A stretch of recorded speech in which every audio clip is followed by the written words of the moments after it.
வணக்கம் my dear நண்பா நண்பீஸ், நான் உங்களில் ஒருவள் ஜேகே.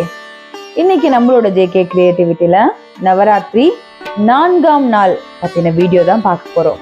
நவராத்திரி 4வது நாள்ல எந்த மாதிரியான அவதாரம் துர்கா அம்பாள் எடுத்திருக்காங்க, எந்த மாதிரியான வழிபாடு நம்ம செய்யணும், எந்த மாதிரியான நெய்வேத்தியம் செய்யணும், அது மட்டும் இல்லாம விஷ்ணுவோட 4வது அவதாரத்தின பத்தின கம்ப்ளீட் ஒரு ஹிஸ்டரியுமே தான் இந்த வீடியோல நம்ம கவர் பண்ண போறோம்.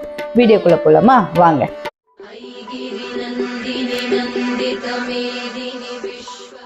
நவராத்திரினாலே 9 ராத்திரிகள் இல்லையா?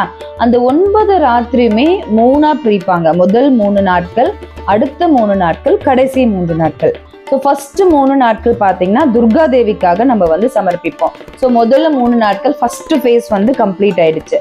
இப்போ 4வது நாள் பத்தி பார்க்குறோம்னா, 4வது நாள் யாருக்காக நம்ம சமர்ப்பிக்கிறோம்? 4, 5, 6 இந்த 3 நாளுமே யாருக்காக சமர்ப்பிக்கிறோம் பார்த்தீங்கன்னா லக்ஷ்மி தேவிக்காக தான் சமர்ப்பிக்கிறோம். அதாவது கலைமகள், அலைமகள், மலைமகள்னு சொல்லுவாங்க. அதுல நம்ம இப்ப பார்க்க போறது யாருன்னா அலைமகள்.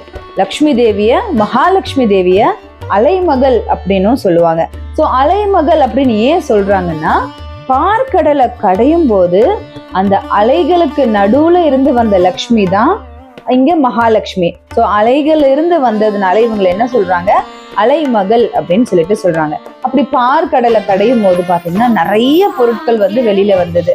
உதாரணத்துக்கு காமதேனு வந்தது, கற்ப விருட்சம் வந்தது, ஸ்ரீதேவி, பூதேவி, இந்த மாதிரி நிறைய விஷயங்கள் வெளியில வந்தது. இது அருளிச்சவங்க யாரு? இந்த அலைமகளான மகாலட்சுமி தான். இந்த நாள் அன்னைக்கு எந்த மாதிரியான அவதாரம் பாத்தீங்கன்னா குஷ்மண்டா அப்படின்ற அவதாரம் தான் எடுத்திருக்காங்க துர்கை அம்மா. குஷ்மண்டா இந்த அம்பாள் என்னன்னா, இந்த ஜெகத்தையே உருவாக்குனவங்க, இந்த ஜெகத்தையே படைச்சவங்க அப்படின்னு தான் நம்பப்படுது. ஸோ ஜெகத்தையே படைச்ச அம்பாள் கிட்ட நம்ம என்ன பண்ணோம்? நம்மள முழுமையா சரணடைய வச்சுட்டோம்னா போதும், அந்த அம்பாலே நம்மள காப்பாத்திடுவாங்க. இந்த நாள் அன்னைக்கு அம்பாள் 5 வயசு குழந்தையா பாவிச்சுதான் நம்ம வழிபாடு செய்யணும். எப்படி ஒரு 2 வயசு 3 வயசுல இருந்து அப்படி ஆரம்பிக்கிறோமோ, 4வது நாள்ல 5 வயசா அம்பாளை நம்ம என்ன பண்ணணும்? நினைச்சு பாவிச்சு நம்ம வீட்டுக்கு வர குழந்தைங்கள இல்ல நம்ம பக்கத்துல இருக்காங்கன்னா அவங்கள இன்வைட் பண்ணி அவங்களுக்கு ஒரு நலுங்கு வச்சு ஒரு சின்னதா கிஃப்ட் வச்சு அம்பாளை நினைச்சு நம்மள வழிபாடு செய்யலாம். இன்னையோட என்ன விசேஷம், எந்த மாதிரி நெய்வேத்தியம் பண்ணணும்? 4வது நாளுக்கு நெய்வேத்தியம் பார்த்தீங்கன்னா இனிப்பு வகையான நெய்வேத்தியம் நம்ம எது வேணாலும் பண்ணலாம். ஸோ இனிப்பா நீங்க பண்றீங்கன்னா ஒரு பாயாசமோ, கேசரியோ, அப்படி இல்லைன்னா சக்கரை பொங்கல், அந்த மாதிரி ஏதாவது ஒரு இனிப்பு வகை நெய்வேத்தியம். பழங்கள்ல பாத்தீங்கன்னா கொய்யா பழம் ரொம்பவே விசேஷமானது.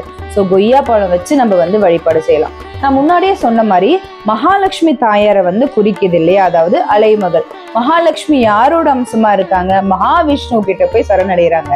ஸோ மகாவிஷ்ணு, மகாலட்சுமி இவங்க 2 பேரையும் சேர்ந்தாப்புல பாடல்கள் பாடுறது, இல்ல பாடல்கள் கேட்கறது, பாடல்களை பாட வைக்கிறது இந்த நாள்ல ரொம்பவே விசேஷம். ஏன்னா லக்ஷ்மி தேவியை தான் அடுத்த 3 நாளுமே நம்ம கும்பிட போறோம். ஸோ லக்ஷ்மி தேவியை பத்தின நிறைய காயத்ரி மந்திரங்கள் இருக்கு, லக்ஷ்மி தேவியோட பாடல்கள் இருக்கு. எப்பவுமே காலையும் சரி மாலையும் சரி அந்த மாதிரி பாட்டலை கேட்டுட்டு வந்தீங்கன்னா இந்த 3 நாட்களுமே ரொம்பவே உகந்ததா இருக்கும். மகாலட்சுமியை ச வித்மஹே விஷ்ணு பத்னியை ச தீமஹி. அடுத்தபடியா பாத்தீங்கன்னா மகாவிஷ்ணுவோட 4வது அவதாரம்.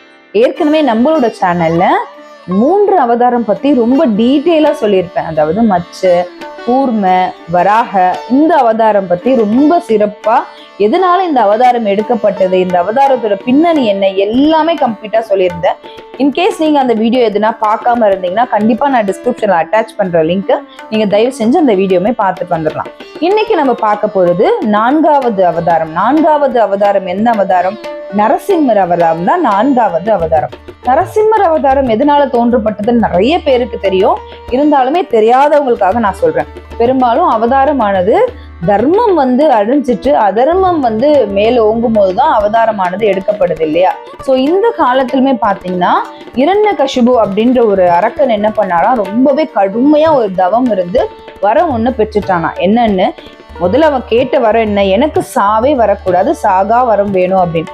அப்படியெல்லாம் வரம் தர முடியாது அப்படின்னு சொல்லும் போது என்ன பண்றாரு அந்த இரண்யகசிபு அரக்கர், எனக்கு வந்து மனித பிறவியாலையும் சாவு வரக்கூடாது, விலங்குனாலையும் சாவு வரக்கூடாது, தேவர்களால சாவு வரக்கூடாது அப்படின்னு வந்து ஒரு வரத்தை வந்து அவர் வாங்கிறார். சரின்னு சொல்லிட்டு அந்த வரமும் வந்து வழங்கப்படுது.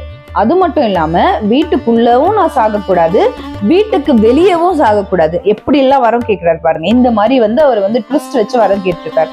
அவரோட குழந்தையான பக்த பிரகலாதன் தீவிரமான மகாவிஷ்ணுவோட பக்தர். அவரு மகாவிஷ்ணு பாட்டு பாடாம, மகாவிஷ்ணு நாமம் சொல்லாம பக்த பிரகலாதர் இருக்கவே மாட்டாரு. அவர் அப்படி பாடிட்டே இருக்கும்போது இந்த இரண்யகசிபுக்கு அவ்வளவு கோவம் வருமா. நீ சும்மா சும்மா பாடக்கூடாது, நீ வந்து அவரை பத்தி பேசக்கூடாது அப்படின்னு கண்டிச்சுட்டே இருப்பாராம். ஆனா பக்த பிரகலாதனால அதை வந்து நிறுத்தவே முடியாதாம். ஒரு நாள் ரொம்ப கோபம் வர, எப்ப பார்த்தாலும் சொல்லிக்கிட்டே இருக்கியே, எங்கதான் இருக்காரு மகாவிஷ்ணு கேட்க, பக்த பிரகலாதன் என்ன சொன்னாராம், தூணிலும் இருப்பார் துரும்பிலும் இருப்பார் அப்படின்னு சொல்லிட்டாராம். அப்ப தூணிலும் இருப்பாருன்னா இந்த தூண்ல இருக்காரா மகாவிஷ்ணு அப்படின்னு கேக்குறாங்களா. ஆமா, கண்டிப்பா இந்த தூண்ல மகாவிஷ்ணு இருக்கான்னு பக்த பிரகலாதன் சொல்லவே என்ன பண்ணாராம், அந்த தூணை ரெண்டா பிளந்தாராம். பிளரும் போது உள்ள இருந்து வந்த உருவம் எப்படி இருந்ததான்,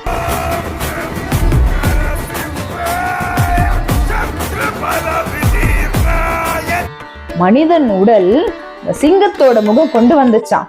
ஏன் அப்படி வந்தது? ஏன்னா அவர் கேட்ட வரம் எப்படி, மனுஷனாலையும் எனக்கு சாவு வரக்கூடாது, விலங்குனாலையும் சாவு வரக்கூடாது. அப்ப ரெண்டும் கலந்த ஒரு அவதாரமா தானே அவரை வந்து வெல்ல முடியும். அப்படிதான் மனுஷன் உடம்பு கொண்டு சிங்கத்தோட முகம் கொண்டு நரசிம்மர் அவதாரம் எழுந்து வந்ததான். அப்ப என்ன பண்ணாரு, அந்த இரண்யகசிபு அப்படியே தூக்கி மேல் நோக்கி தூக்கி வீட்டுக்குள்ளேயோ இல்லாம வீட்டுக்கு வெளியோ இல்லாம வாசல்ல வச்சு ரெண்டா பிளந்து அந்த இரண்யகசிபுவை அரக்கனை ஒழிச்சாரா நரசிம்மர். அதுதான் இந்த நரசிம்மர் தோன்றின வரலாறு.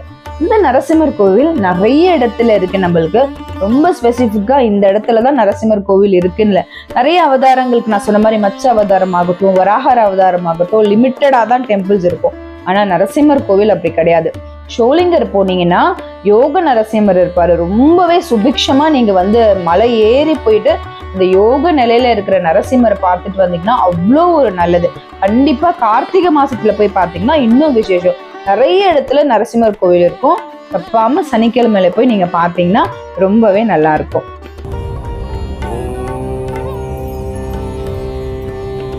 ஸோ இன்னைக்கு 4ஆம் நாள் நவராத்திரியை பத்தி ஃபுல் டீட்டெயிலும், எந்த மாதிரியான மகாவிஷ்ணுவோட அவதாரம் 4வது அவதாரமும் தெரிஞ்சுக்கிட்டோம் இல்லையா. என்ன கலர் யூஸ் பண்ணலாம் 4வது நாளுக்கு நம்ம சொல்லலையே. என்ன கலர் யூஸ் பண்ணலாம், மஞ்சள் நிறம், அதாவது எல்லோ கலர் யூஸ் பண்ணா உங்களுக்கு ரொம்பவே ஒரு பாசிட்டிவா இருக்கும். எல்லோ கலர் எந்த மாதிரியான ஷேட்ஸ்ல வேணாலுமே வந்து நம்ம யூஸ் பண்ணிக்கலாம். ஸோ கண்டிப்பா இந்த வீடியோஸை வந்து பார்க்கறது மட்டும் இல்லாம லைக், ஷேர் அண்ட் கமெண்ட் பண்ணுங்க. நிறைய பேர் பார்க்குறீங்க, நிறைய லைக்ஸ்லாம் இருக்கு, பட் கமெண்டும் பண்ணீங்கன்னா எங்களுக்கு ஒரு மோட்டிவேஷனா இருக்கும். நெக்ஸ்ட் வீடியோ பண்றதுக்குமே எங்களுக்கு வந்து ஒரு பூஸ்டிங் ஃபேக்டரா இருக்கும். Stay tuned for next video. Until then, தன்யவாத். நான் உங்களில் ஒருவர் JK.